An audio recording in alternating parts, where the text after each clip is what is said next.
Kaya nga na, madaling araw ngayon ng Sunday. Tayo nagpe-prepare na ng mga orders. Gumagawa tayo ngayon ng butido. Tingnan niyo yung butido ko. Sosyal.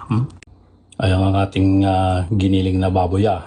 Inilagay natin ng giniling na baka din. Tapos ayan yung ating mga pinadtad na may spam yan. Yung aking yung butido, sosyal Tapos may carrots dyan, may bell pepper. Tapos lalagyan natin ng itlog na nilaga sa gitna at saka hotdog.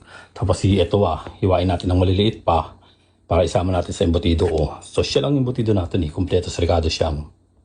Ayan, nilagyan natin ating giniling dyan sa ating plastic at yung ating sibuyas. Yan, lagyan na natin yung ating mga gulay tsaka yung ating spam at Vienna sausage.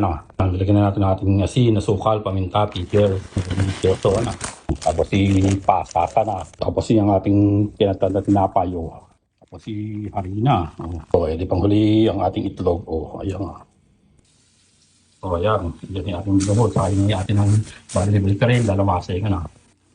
Ayan. Lalamas natin ganyan yan. Diba?